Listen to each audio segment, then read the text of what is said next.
La crisi econòmica afecta negativament la qualitat de vida de la majoria de la població, però hi ha factors que incrementen el risc de descens social, com ara ser dona, tenir més de 49 anys i no tenir estudis superiors.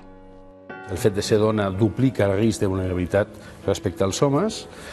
El fet de tenir 49 anys o més és un altre segon indicador que multiplica el risc. I, en tercer lloc, el fet de no tenir un nivell d'educació terciària. Fins ara el que ens estem trobant això són nous perfils de pobresa, és a dir, dones que no s'havien trobat en aquesta situació i que ara, arrel de la crisi, estan començant a trobar-se en situacions així, però clar, també dones que si fins ara ja tenien una situació complicada, ara això s'està multiplicant. Costa molt, aviam, perquè és que és un canvi radical de vida el que et trobes. Llavors, mica en mica has de tornar a refer-ho tot, des de relacions personals, familiars, tot. O sigui, és que no t'ho imagines. Moltes d'aquestes dones, algunes ja eren inactives laboralment, però d'altres estan perdent la seva feina durant aquests anys de crisi i és un col·lectiu que té una difícil reincorporació.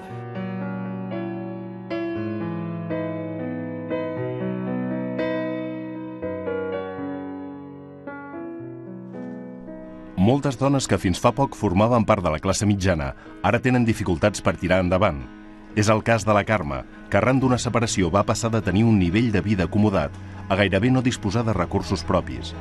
Des de fa més d'un any és usuària d'un PIAT, un punt d'informació i atenció a les dones de l'Ajuntament de Barcelona, que gestiona la Fundació Salut i Comunitat, una de les entitats que ajuden les dones que pateixen més la crisi econòmica.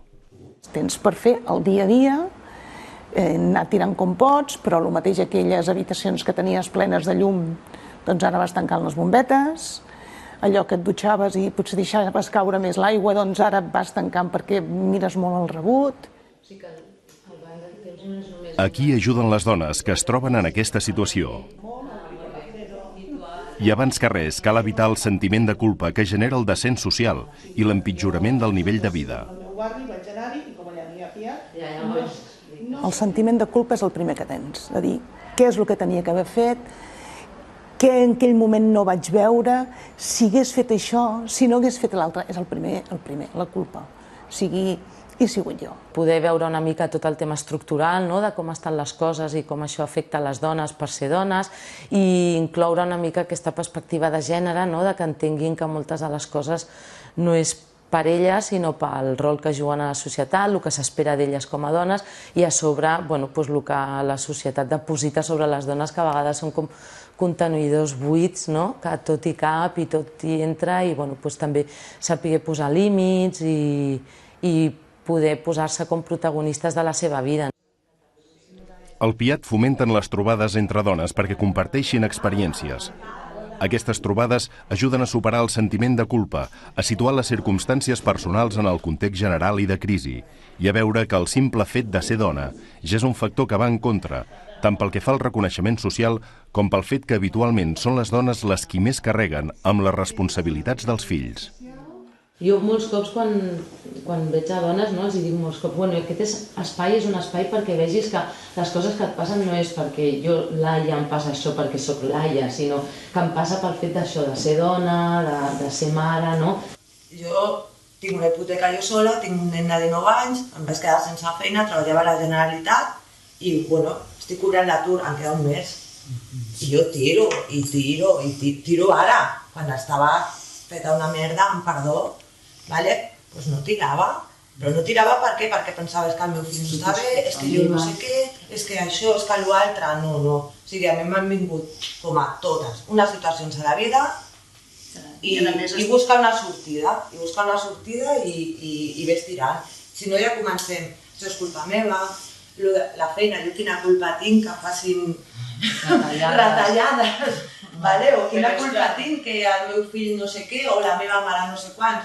Vull dir, crec que és un tema que hem d'aprendre a treure pes de sobre, no? Sí, però clar, pensa que les circumstàncies exteriors és que a damunt ets dona i tal com està la situació laboral, quan dius dona, 54 anys, i vostè quant temps fa que no treballa, i vostè tal, és que no hi ha ni per fer escales ni hi ha perquè la vida ha canviat. A mi no em porten al cine, al teatre... En la mesura que la incorporació laboral en aquests moments és cada vegada més precària per a les persones, això té uns impactes sobre les dones negatius evidents pel que fa sobretot al tipus d'ocupació a la que tindran accés i com això repercutirà en els seus drets laborals i socials.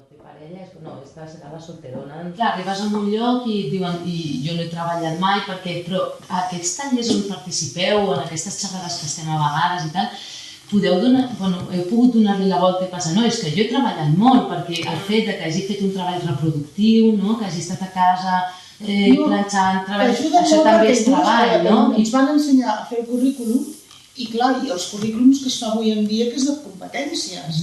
Llavors et van ensenyar que tu pots treballar de cangur perquè tu has cuidat els teus fills, que tu pots treballar de geriàtric perquè has cuidat els teus pares, tu pots treballar de coses de casa perquè saps cuinar i pots fer, tu pots treballar de moltes coses, administrativa, perquè has portat una comptabilitat, perquè et fiques a l'ordinador, o sigui, que el que tu penses de no som res, després dius, carai, doncs quantes cosetes sé fer, no? El que passa que, clar, l'entorn laboral no està al teu favor. I he après a no comparar-me amb ningú. Tiro amb el que tinc i faig el que puc. I a partir d'aquí, cada un que opine. El tema dona és complicat sempre i amb aquesta situació encara més, i dona, i gran, i separada, i tot això, és que és un handicap impressionant. Hi ha una sèrie de feines que estan molt dirigides a tu perquè saben que no tens a ningú darrere, que, escolti, miri, de teleoperadora en un lloc fora del teu domicili, perquè estaràs sola, no tindràs tampoc a ningú, et podran escanyar més, però hi ha coses que, clar, que vull dir, vostè què ha fet? No, és que no treballa, clar, és molt complicat. Formar-se i buscar feina, tot encarregant-se alhora de la família, no és gens fàcil. I menys ara, que han desaparegut les ajudes que en aquests casos oferia l'administració fins fa poc temps. El fet que justament aquestes dones que estan en una situació de vulnerabilitat recaigui sobre elles tant la sostenibilitat econòmica, en aquest cas d'elles i dels seus fills, com també tota la necessitat d'atendre les tasques de cura que giren al voltant de les responsabilitats familiars, la situa en una situació especialment crítica i vulnerable, perquè les seves estratègies d'incorporació al mercat laboral es redueixen dràsticament, l'accés és a treballs sumament precaris que dificulten precisament poder atendre aquestes responsabilitats familiars i, per tant, això té un impacte molt més directe sobre les condicions de vida del conjunt de la família. Les dones són una víctima dels processos de desigualtat que provoca la crisi i alhora són una doble víctima perquè han de cobrir aquelles esferes on l'estat del benestar s'està retirant i, a més, de forma més agreujada amb les retallades. Una de les estratègies per millorar la situació de les dones víctimes del descens social és la formació de xarxes de suport mutu. Grups de dones per ajudar-se a buscar sortides laborals i personals conjuntament. Abans tu no et fiaves de la persona que et deia «Oye, que iremos a tomar un café». I ara sí, perquè has vist que les dones has sentit els seus problemes, perquè encara que te diguin no parleu del teu problema, abans que arribi nosaltres hem parlat dels nostres problemes. Cada un del seu, no? Llavors, jo crec que he crescut com persona. Les xarxes són bastant importants i molt importants entre les dones per poder primer això, posar en col·lectiu i poder posar en comú certes coses que els hi passen a totes i buscar també solucions comunes entre elles. Al mateix temps, també per poder volar la creativitat i la imaginació de trobar solucions a coses que ara mateix no s'està solucionant des del sistema o des de més les estructures i l'administració. Fer xarxa i comunitat és molt important perquè tens un sentiment de solitud molt important. O sigui, t'han abandonat i quasi sempre et falta a darrere la família, els amics, els fills. Llavors trobes gent com tu, que està a la porta de casa teva o al barri del costat, que també està sola i que ens necessitem. A la Fundació Salut i Comunitat també es fan sessions com aquesta per identificar debilitats i fortaleses de cadascuna d'elles. D'aquesta manera, reforcen en comú les estratègies per afrontar el procés de descens social. Aquí veiem la potència de les dones quan estan juntes. Això és molt important. I és algo molt característic de les dones, que els homes no solen compartir, les dones sí, si se'ls deixen els espais. Llavors, normalment les fa créixer i les fa identificar el que poden arribar a fer. I a vegades inclús surten idees de desenvolupament professional entre dones, entre elles. També s'estan creant altres tipus de xarxes de solidaritat, inclús entre les pròpies dones, de compartir tasques, intercanvi de béns i serveis, al marge del que són estrictament les xarxes familiars, que també obre un camp d'estratègies interessant. Aquestes xarxes també ofereixen un suport emocional important, especialment per afrontar el fet que el projecte de vida anterior ja no podrà ser. I és que per poder afrontar un nou projecte de vida, abans cal fer el dol per la vida que ja no serà. Començar de nou amb una pèrdua així s'ha de treballar principalment el dol d'aquesta pèrdua.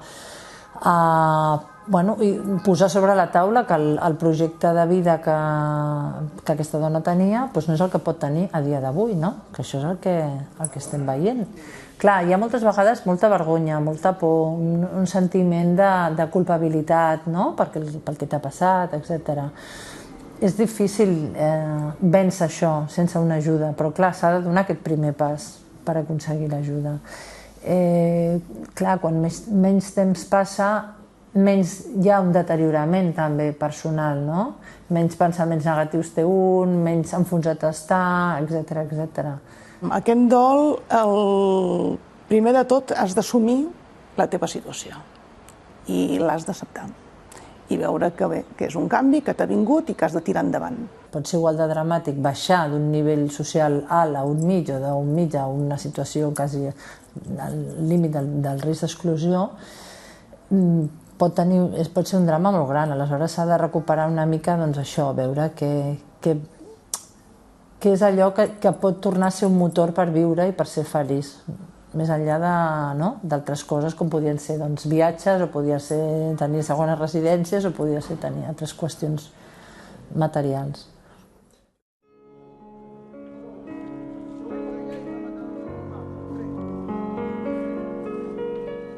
L'evolució és clarament negativa i pot suposar la pèrdua d'una sèrie d'espais d'igualtat o un retrocés en una sèrie d'espais que la dona havia conquerit en les últimes dècades.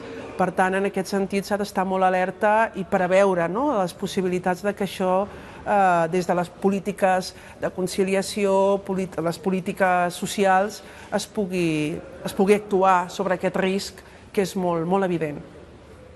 Els rics s'han fet molt més rics i, en canvi, els pobres s'han fet més pobres. Aquesta tendència és previsible que vagi en augment si continuem amb aquestes polítiques d'austeritat que podríem dir que quasi busquen un increment de les desigualtats de forma intencionada, però que té uns efectes devastadors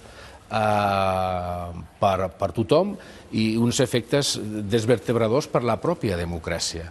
Per tant, són polítiques que caldria abandonar i recuperar polítiques de creixement i polítiques redistributives per tal d'enfortir la cohesió social i recosir tot el teixit que ha deixat destrossat, que està deixant destrossat aquesta crisi. Ser dona, més gran de 49 anys i sense estudis superiors són els principals factors de risc de descens social a causa de la crisi. Moltes entitats socials ofereixen suport a les dones que es troben en aquestes circumstàncies, ajudant-les a cobrir les necessitats bàsiques, donant suport emocional, preparant-les per afrontar la nova etapa i ajudant a crear xarxes de suport mutu.